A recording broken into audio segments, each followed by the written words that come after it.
Hey, good afternoon, everybody. It's Mike. It is Thursday, the 10th of August. Well, we got our downside follow through today, and so let's do our options, our market review option update for today.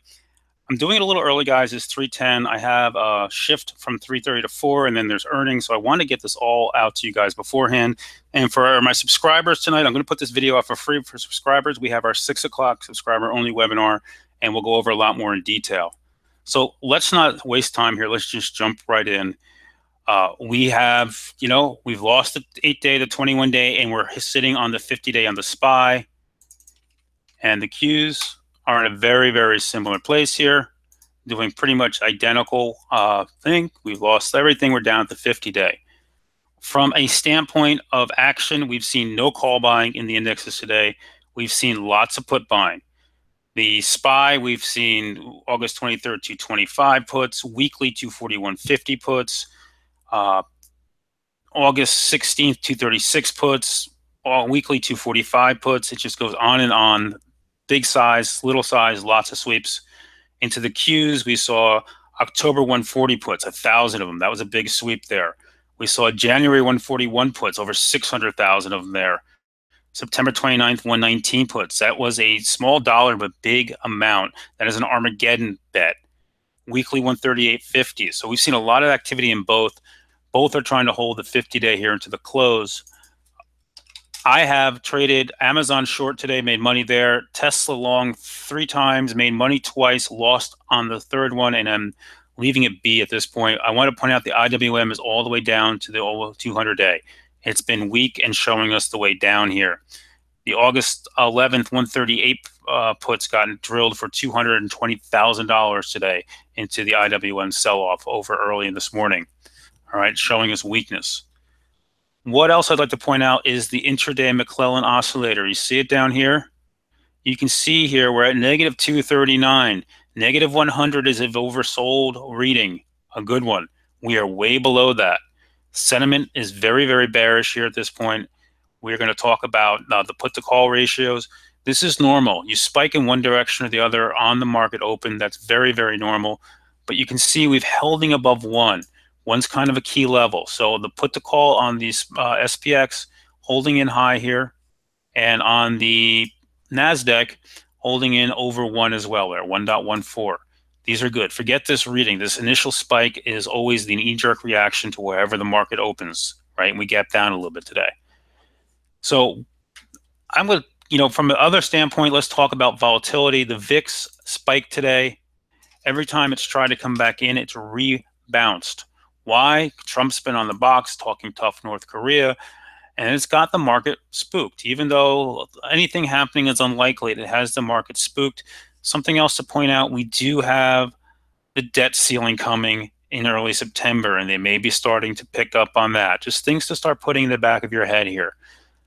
My hedge in the VXX, by the way, is up over 100%. It's been a beautiful little thing. What we have seen, though, is some big-time bets on volatility. UVXY picked up a September 44 call buyer, $700,000 plus of it. That's out of the money. And then they picked up a September 1st $51.50 million bet, way out of the money, big volume on that. And so you're seeing some big bets going up there. VXX also, not to be outdone, caught a June 23, 10,000 of those got purchased, way up in here. So you can see we're seeing some big time hedges and going into volatility area. The rest of the indexes, the ones I would just focus on here, we saw a lot, is we saw India ETFs also get hit with puts. INDA is one of them, right? And this makes sense because they're not far away from anything would happen. And we also saw the EPI, which is the South Korea ETF. That's another India one, sorry. And we saw the South Korea ETF again get hit. I just can't find it for whatever reason right now. I apologize for that. But that took another big hit on puts. Put action was everywhere today, and I don't even have it all. By the way, we are slowly rolling back over here. Gold getting a bet here into the 122.50 calls. So gold, first big bet of the day. So somebody's buying gold calls here, August 122.50 calls for about 100,000 of them. So we're going to continue to see that here at this point. Just put that out there to you guys. My private Twitter feed. So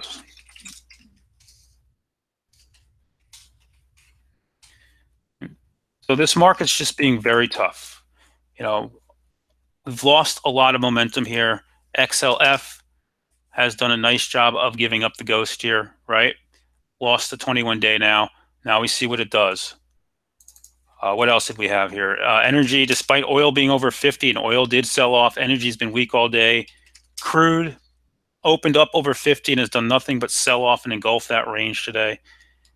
So biotech, honestly, guys, nothing. Now we look at 300. Now is an area I'll start watching around 300 for a bounce there if we're going to see anything there at all. Just looking, we do have NVIDIA after hours of their earnings. We have 45 minutes to go. The markets are still looking weak. Names that were good, Tesla was strong all day, but now is starting to give up the ghost here. If I could type. And this is just a good time to just get out of the way and let this market figure out what it wants to do, guys, at this point. If you have a hedge in place, leave it. And I would not be initiating new longs yet until we get a clear or single here, and I'd be scalping carefully. They really are being difficult. Even Tesla, the loss I took on Tesla because the MMs would not fill me on the way out. I had to stop in on this. They blew through the stop. They didn't honor it.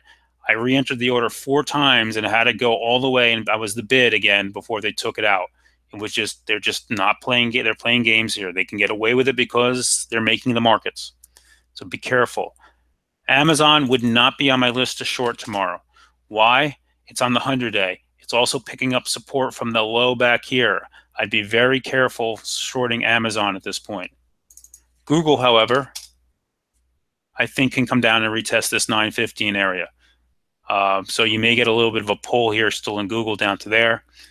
Netflix may try to fill the rest of this gap. I would look to short this on a bounce into that gap to take out the gap down to this 162.50 area. All right, so Netflix is still on the radar for that. What else do we have going on, guys? I could go over the call buying today. Put buying, there's just way too much of it. Call buying wasn't a lot of it. So Tesla saw multiple sweeps into the September 400 calls. I'd have them on your radar if we hold in close enough to make them worthwhile. COL, which has got multiple sweepers for us here, caught a August 140 sweeper, $100,000 bet. There's a rumor, a buyout rumor on that. What else did we see that was good? PG, which is held in like a champ all day, saw a sweeper here into the September 92.50 calls, about 600 plus of them. RTN, Raytheon, caught a couple sweeps. They came after the September 190s and 195 calls. The 195 calls are real cheap, $188,000 worth of them. These are Armageddon bets, guys. And what I mean by that is if the world ends, this thing's going to go through the roof. Well, if the world ends, it doesn't really matter. So we'll have to see how that plays out. They also came and hit the January 200s, about 70K of them as well. VMC, which had some big bullish bets after earnings, came and they hit the August 115 calls, a block of them at 200K. Closing week, again, nothing to do there. Soho was one of the first names we saw them come after. They hit the March 65 calls, and then they hit some Septembers as well. Nothing. Yeah, I mean, this does not excite me here. It's in the gap at this point. WDC, they had a couple sweeps. The best was into the September 85, but it was a block, not a sweep. Again, trying to hold the 200 days, something maybe to keep an eye on at this point. And then there's this Vinda. It's a biotech, and we've seen action in this before. And they came after the August 16 calls. Big of them, 275, 17 times normal volume. Usually you see something like that when somebody's expecting news, and there's been nothing else going on. So at this point, with the markets where they are, guys, play carefully tonight and tomorrow. Do not be in a rush to come out of the foxhole. Cash is a position. We see we're still having sell candles. We're coming back to low of the day on the Qs. The SPY's already taken out the lows. The IWM is close to it. We just continue to see issues here. The VIX is spiking. You know, my job on days like today is to try to keep you out of trouble, and right now I'm just trying to keep you out of trouble. You'll know when they're ready. By the way, SPY, weekly 244.50 calls swept now. I mean puts. No, it's calls. Oh, it's calls. There we go. Oh my God, a SPY call sweeper. Maybe I'm confused.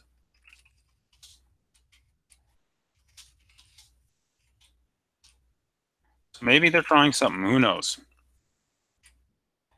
Anyway, I'm going to put this out there for free tonight. If you like what I have to say, hit me up at Options Mike. I do have a subscription service. I do have a private Twitter feed you guys can join me in on. I put all the flow and ideas and thoughts there. By the way, more coal coming in, August 140 calls here. So they continue to come back after this stuff. All in all, trade carefully. If you're short, I'd hold them. I wouldn't cover here and see what happens tomorrow morning. If we close on the lows, chances are we're going to get some kind of follow through downside. And for me, the best thing would be to get a little down move and then see where we go from there. Sentiment is set up in favor of a bounce. At some point, we're going to get some type of relief bounce. Maybe tomorrow we get a like H cell pattern set up. We'll see.